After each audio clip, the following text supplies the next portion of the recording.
about developing yourself and others. And one of the things that we're going to be talking about is the importance of development and the importance of making sure that your team members have the tools necessary to be successful. So Kate and I just want to throw out this question to you. And if you want to say it out loud or in the chat, we don't have a humongous group, so it's okay if you want to talk out loud. But what are some of the challenges you face as a researcher when working with others?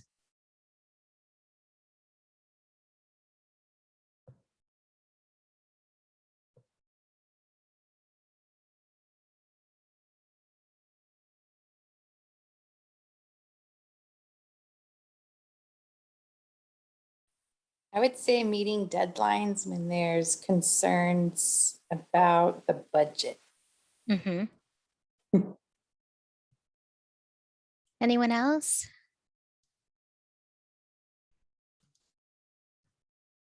Not receiving responses on our questions.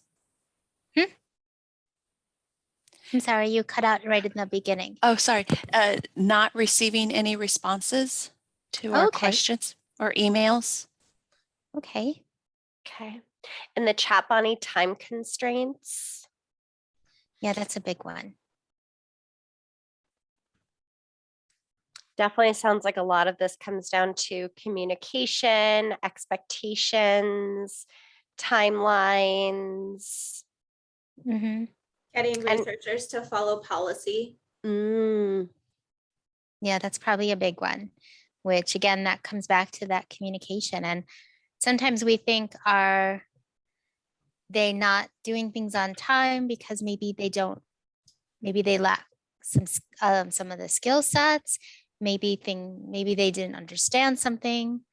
So we need to kind of change our way that we think about this, and that we have the people to accomplish these things, but it's that people trust that process that equals success. And a lot of times things don't work out because of people skills. So we want to make sure that we have that desire and the ability to work well with other people. But also during that process, there might be, like I said, some of those skill sets, or maybe they need a refresher on something, or maybe there's some new technology, or maybe there's some new way of doing something that maybe they're not aware of, or maybe they haven't had that experience in those areas that much. So we are going to be looking at kind of where development fits in.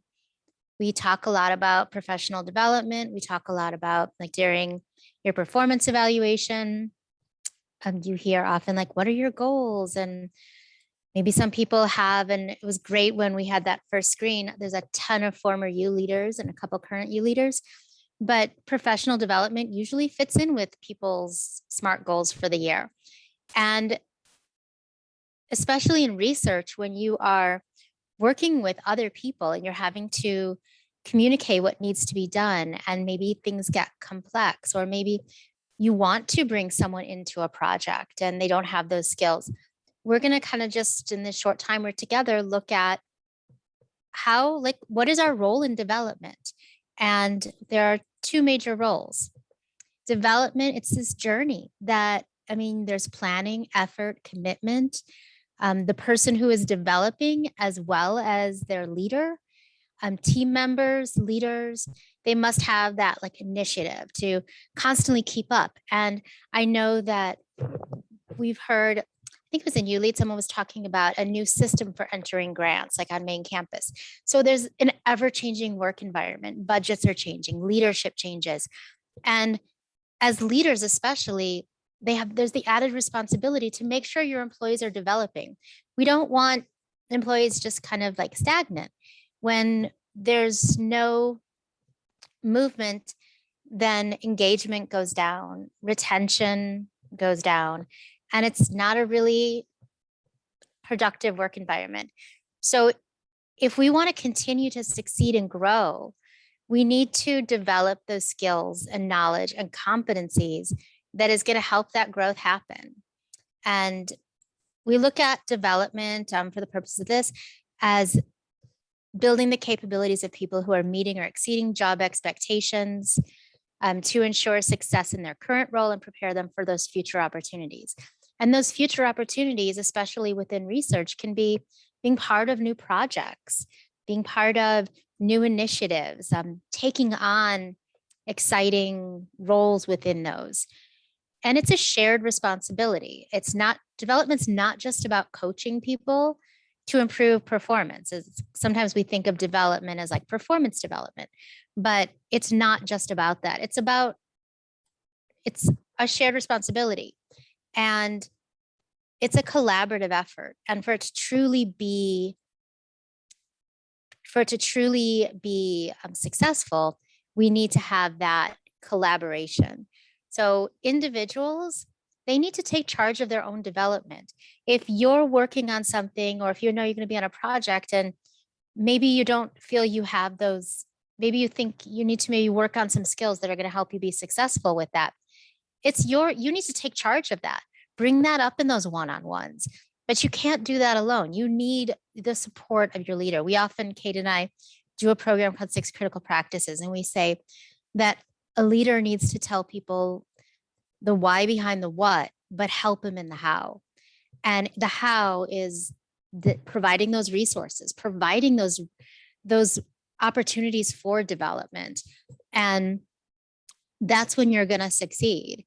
And when individuals and managers have a vested interest in that development goal, both share that commitment to see it through.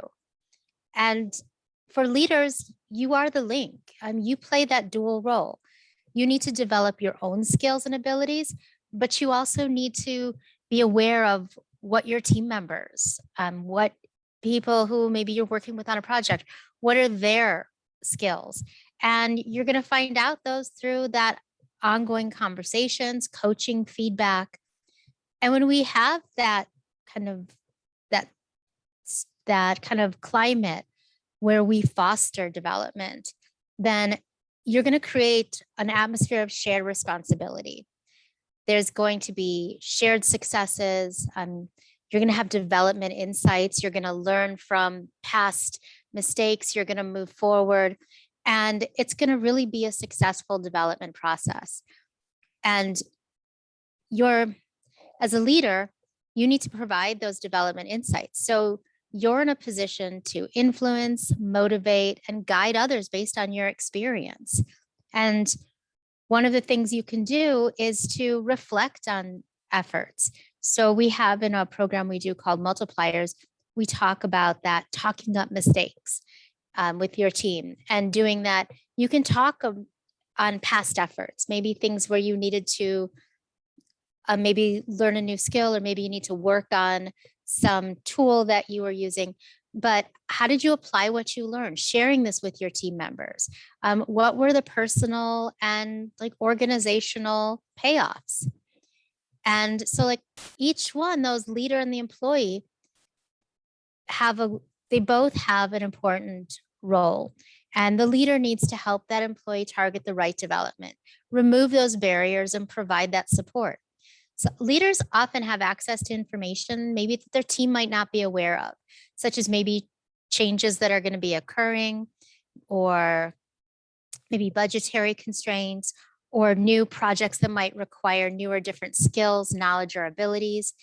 And it's a shared responsibility. So they need to share the information with their employee or with their team members. And while it is the responsibility of the employer or the team member, they're much likely to build on new skills and capabilities when the leader is supporting that effort. So for the employee, they need to commit. They need to enlist support and take action. And so this is kind of what we're gonna be talking about, like that high payoff development opportunities, the process, challenges, and then finally, how could you apply this to your own development goals and your own development process? So there's a lot of barriers. I'm not going to go through all of these, but even when people agree that development is really important, barriers prevent them from executing their plan.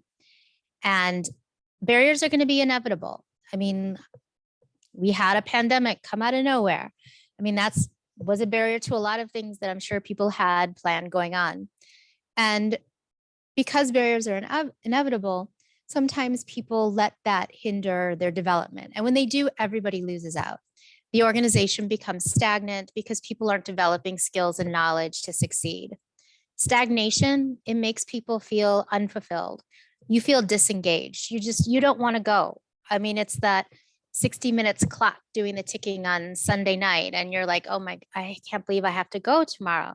So we don't want to have that climate and that atmosphere. And as a result of that, people aren't going to work to their full potential. If this goes unresolved, the organization, it might pay that ultimate price for that by losing talent. People value leaders and organizations that provide those opportunities to grow. We have amazing benefits at UNM, such as tuition remission, taking classes with us at EOD. There's the EPEC Center at Anderson. There's all these opportunities. There's continuing education. And when people see that the organization values this, then they're going to be there. They're going to be engaged. But when they see that they don't value that, they're going to move elsewhere to get those opportunities. So when people are being developed, they often feel, when people aren't being developed, they often feel frustrated, like I said, unfulfilled, disengaged, and you feel like your leader doesn't care. And some of the times these barriers are out of leaders' control, but barriers can often prevent people from acquiring those new skills to help meet the goals that they have, to help them be part of new projects. And we need to make sure that we're aware of these barriers and that we can be proactive about them. So for example, that no time to attend training, how can we work with our employees to make that time? Or how can you work with your leader to manage your time so that you are able to do that? That accountability aspect, we're going to get into that. And also priorities shift, but making this a priority. And one of the big barriers is that status quo. Well, everything, it's working how it is. Why do we need to change? But if you find that, like some of you said, that maybe people are turning in things later, you're not getting responses to things. Is there maybe a skill set that you could learn? Is there maybe something you could do differently? Maybe there's I know we use a Pinio. Maybe there's another program that has other features that reminds people to do, things like that we could do. So one way to overcome these barriers is to make sure that each person's goals, their development goals, are aligned with that of the team and the organization. And when personal goals are aligned with the group, then development is more likely to occur because that individual, they're going to get support and resources from their manager. There's going to be more work-related opportunities to learn and apply these skills. And there's a greater percentage of chance for success when all parties are invested in this opportunity. So we have at the top of our little picture, we have personal goals. So those are the individual short and long-term personal goals and needs. That's kind of what you would put on your PEP as your goals for the coming year. The group goals, maybe your team has their own goals and needs. These are represented by your group goals and needs. And then finally, we have the organization's goals and needs. And when people agree that development is really important, then they're going to be able to execute their development plan and making sure that it's aligned to all three of these. That's why it has like the development star that touches all three of these circles. That's why it has that in the middle. So this is an example of someone to better illustrate this, of what a high payoff development is. So we have Fiona. Fiona is a customer service representative. She works in her organization. She works on like the helpline, handling standard issues and frequently asked questions. They've introduced a new strategic initiative to build customer loyalty. So her personal goal is to help her develop those skills to resolve higher level customer issues. And the customer service group also set a department goal to increase customer retention. And so they need to build their team members' capabilities to resolve customer issues. And then that's going to build retention and in turn is going to increase loyalty. But then they think about where the organization is and her team. And so they identified this high payoff development opportunity, learning to handle more challenging customer issues. So she's going to gain these new skills while helping her team and organization achieve this. So this is kind of what it looks like on here. So we have her organization needs. It's a new strategic initiative. She wants to develop her skills to resolve higher level issues. And their goal is they want to decrease the retention by 2%. So when you are setting these development goals, make sure they are in alignment with the group and the organization. So because if they're not in alignment, you're not going to get buy-in for that support. And wait, I don't know why that did that, and if it's in alignment, you're going to get a lot more support, maybe access to resources, access to that time, and it's going to succeed because everybody's invested in that opportunity. There's going to be more work-related opportunities to apply those skills. So in other words, work is the way to development. When you learn a new skill, if you don't use it, I mean, they always say like, use it or lose it, you're going to lose it. So they have this little kind of process. So we have assess, acquire, and apply.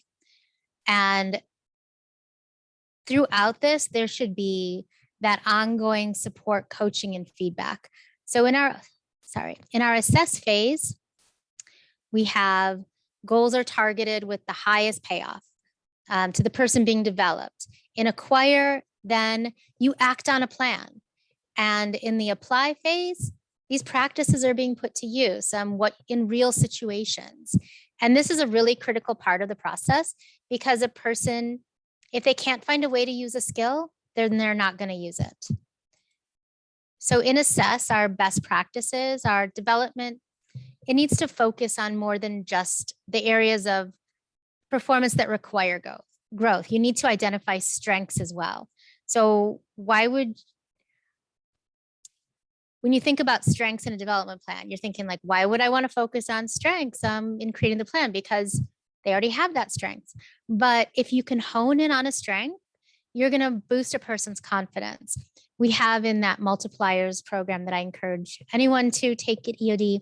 But in that program, they talk about finding your innate genius. So it's knowing those things you have as a strength and building on that. That's going to build your confidence. Developing a strength can turn an advantage into a really big asset. And maybe you might identify future leaders. You're going to maybe someone you didn't think about putting them on a project, or you didn't think about putting them on a grant, but they have a strength in a certain area that is really going to be helpful. So maybe if someone is a really good communicator, build on that strong communication skills. And there you have the person that can present. Someone's a really good writer, build on those skills. Maybe they're going to be the one that's going to write the grant. And people typically gravitate towards work they do best. We don't want to do things we don't do well. We don't gravitate towards things we're not going to be successful in. So we want to leverage those strengths. They're going to put more energy into it. And they're going to work at a level that's beyond what they were doing. Also, keep the application in mind. Make sure that when you're assessing, what are you assessing it for? And it's kind of, remember when we're assessing, we want to make sure that it is aligned with the personal, group, and the organizational needs. And when I said that, begin with the application in mind. So people need an immediate opportunity to apply what they've learned. And it needs to be a high payoff opportunity, the one that meets the personal, group, and organizational goals. And if it's not used, you're going to lose it. And that's lost time and energy. And people might be like, why did they make us go to this class? Or why did I go through that program? I don't even get a chance to use it. And if you don't use it right away, it probably wasn't the right development goal in the first place. And then how many things should you develop? Keep it simple. Keep it a simple plan. Maybe one strength and one growth area. Rarely does anyone have time or energy, especially in everything we have going on right now, to develop many areas at the same time. Identifying one strength and one growth is going to make it manageable and focused and increase the likelihood you're going to be successful. And then narrowing that focus, that enables development to continue while they're still doing their daily tasks. So if you're like, I'm using Kate for an example. Kate went and learned how to use Articulate to help us create really vibrant, amazing online learning. And we can't have her just doing that. She had to focus on other things as well. So that was like the one goal, to create really interactive, vibrant, engaging online learning for some of the clients we have and some of the things we do at EOD. But she was still able to do everything else, so it wasn't so overwhelming to her. And in the process, sometimes people don't see the value in maybe developing a particular skill. Maybe they're happy with the status quo. For those of you who have done DISC, some styles like an S and C are kind of, if it's not broke, why do we do anything? So the leader's role is to help people see the benefits to the team, to the organization, and themselves. Maybe you've worked with someone who maybe wasn't particularly interested in developing a new skill, learning maybe a new technology, maybe going to get certified in something. But we need to be able to communicate to that employee or that team member how this is really going to help, and how a lot of times these skills that we're given at our jobs, these are things that you can take with you. I mean, if you get certified in something, you can use that to do other things. So take advantage of any opportunity that your leader presents to you that's going to help the group, help you, help the organization. And then our next one is our acquire. So once you know the areas to develop, once you've focused on that, then you're going to identify how and when to acquire this new skill. If you're focusing on a growth area, you're going to go through all of these phases, the assess, acquire, apply. If you're focusing on a strength, you can kind of go over that acquire phase and go directly to apply. So you'll just go assess to apply. And we're going to look at some of the best practices for our acquire. So for acquire, use a combination of learning methods, leverage opportunities that address more than one need at a time. And almost all development efforts, they require adding or augmenting a new skill, knowledge, ability. And in the acquire phase, you're going to implement a plan for learning that new skill, knowledge, or ability. Be sure to identify potential barriers, especially if it's, like I said, time constraints. Think about how you can shift maybe someone's priorities, their schedule, and then define those measures of successful acquisition. And we're going to get into how measurement is really important. There's a variety of ways to learn something new.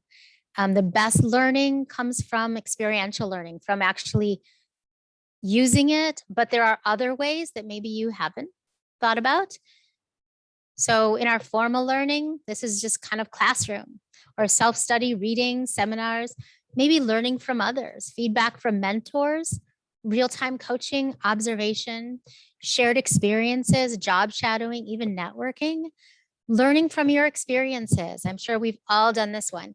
New job assignments, in-place developmental assignments, off-work experiences, cross-functional, those stretch assignments that I'm going to talk about in a second. Or in some departments, I know over, like at School of Medicine, they do roundings. There's like kind of, they move jobs around. So job rotations. And it's important that we think about which one of these is going to be the most successful, what combination of these maybe. And we don't want to, if someone is learning from experience, we don't want it to be like a sink or swim. Kate and I love talking about the brain, and that kind of puts your brain in that fight or flight. And we don't want to be in that. We want to make sure people, like I said, the why behind the what and help them with the how. When you're giving that new skill, you're helping people with that how. You're giving them the resources, the tools to be successful. You want to use a combination in some cases. And in learning, variety is the key. So using a combination of learning methods, it also accommodates the many different ways that people learn.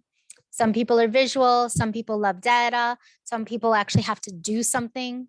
So providing those timely learning opportunities to develop, then people don't have to wait for maybe a scheduled session, a webinar.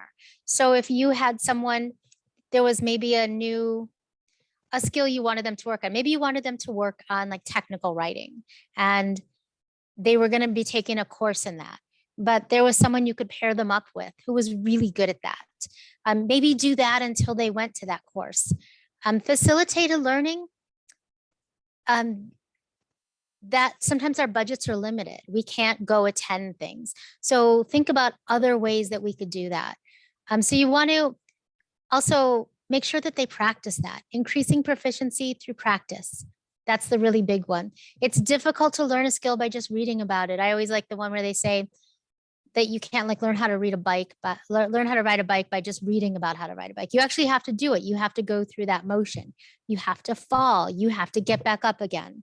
So we want to have a combination of learning experiences to really make that successful. You also want to challenge yourself and others to think creatively for options for building skills. You want to make sure development doesn't come to a standstill.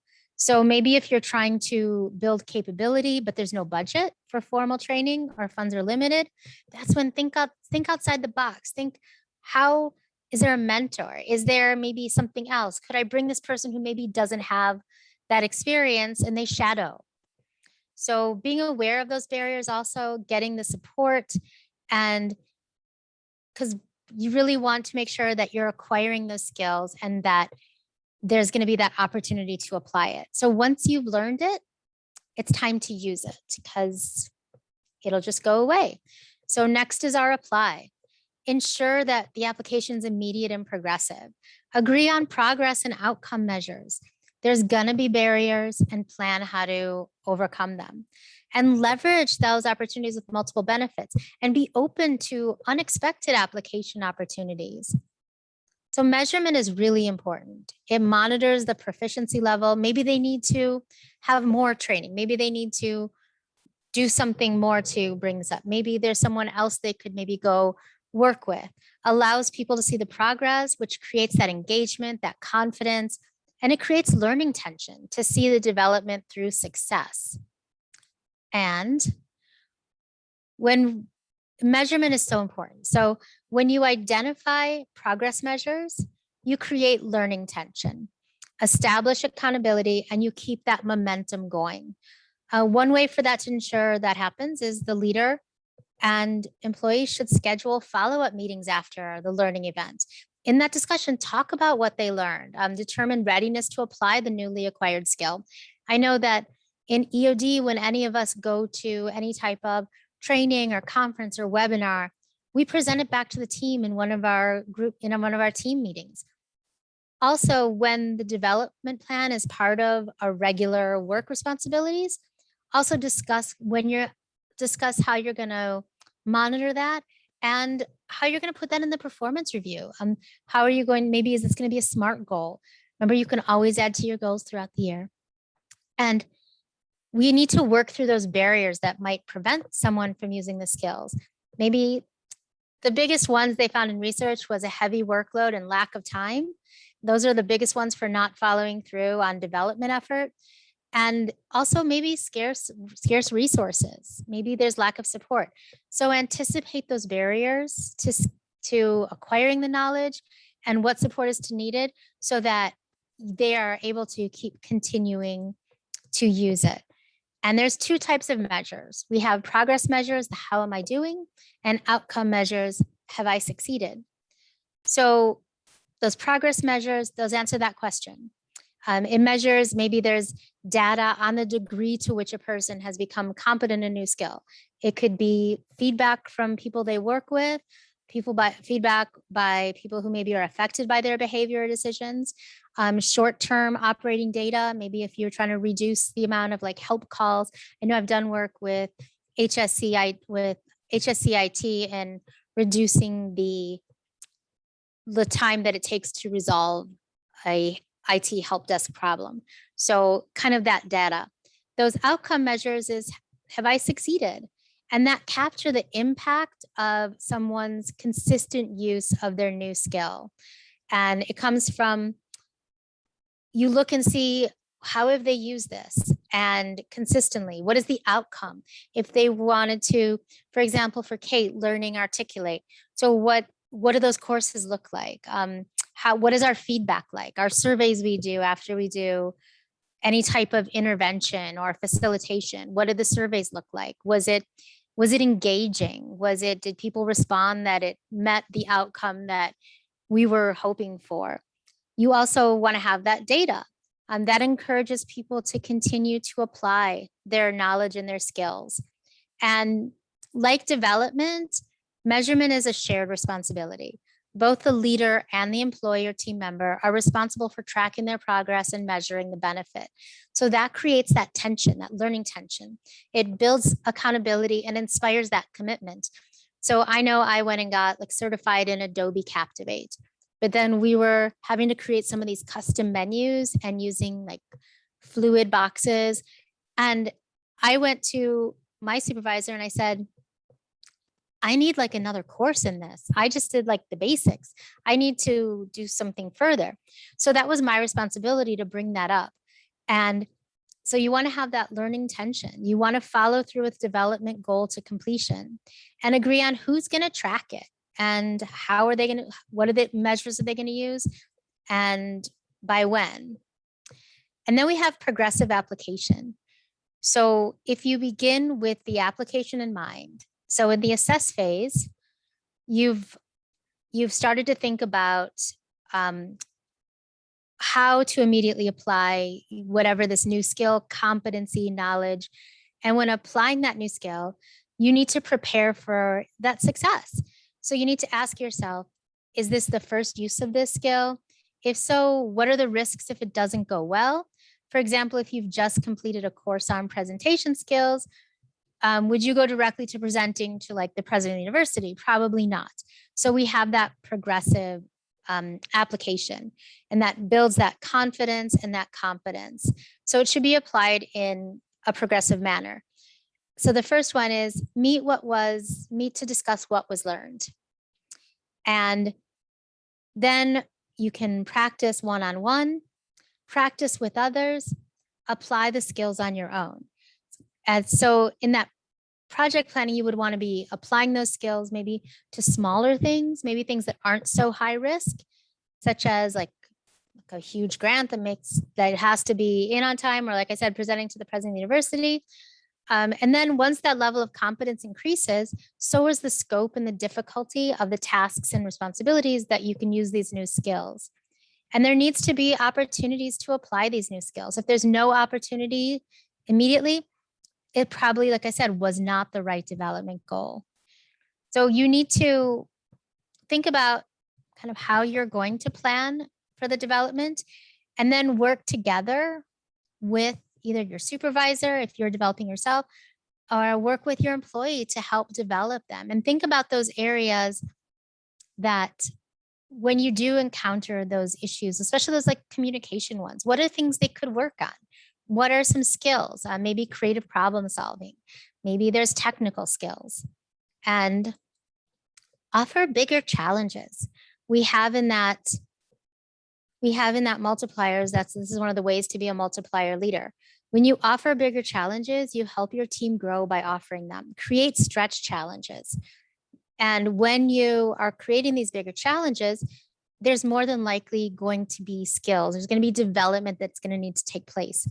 And we talk about an employee life cycle that the new workforce, they don't want a boss. They want a coach. They want someone who's they want opportunities for growth. So these bigger challenges are going to highlight people's strengths, build that confidence, which is going to increase engagement, increase retention, and also kind of create that deep bench for succession planning as well, because you're going to find out the things people like doing, the things people are good at. And my final question to you is there, what insight have you gained, or what might prevent you from applying what you've learned, and how do you plan to overcome it? We have a couple minutes left. So anyone in the chat, or if you want to talk out loud, that's totally fine. I'm actually going to stop sharing right now. So do you see this being, you see it being actionable? Do you see areas you could use this? Hi, this is Melissa. Hey, Melissa. Yeah, I think that this was super, super helpful for me actually, because I sometimes feel like I feel a lot of responsibility as a leader. And so to know that it's a two-way street is kind of what I got out of this, and that there has to be some give and take on both sides. I definitely think there's a lot of takeaways I can get from this, especially as I'm coming up to quarterly reviews with my direct reports. I was curious, is there a way that I can get copies of these slides? I was taking pictures throughout, but yeah, I sent copies to Greg, I think. Okay. I can send it to him again and just make sure that people, because he'll have who was in which session. So I'm pretty sure. And I also included in the handouts the kind of developing a development plan, developing, a lot of words develop in there, is creating that development plan, that kind of a form. For those of you who've gone through like DDI courses or Franklin Covey, we love our planners. So it's a planner for a development planner. Oh, okay, great. That would be awesome. Yeah, because I know we talk about in ELC, one of the things is an individual development plan. And we do not have one at UNM. There is no formal one. We recommend doing that with your employees. So this kind of gives you that roadmap for an IDP. Thank you. Anyone else?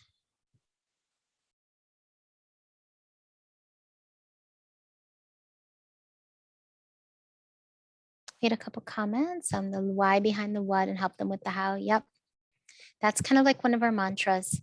People will, they say that an ineffective mindset of a leader is tell people what to do and how to do it. Whereas the effective mindset is explain the why behind the what and help them with the how. And development is all part of that how. Development is, this is the resources I'm going to be giving you. Okay, so he wants everyone to come back to the main room.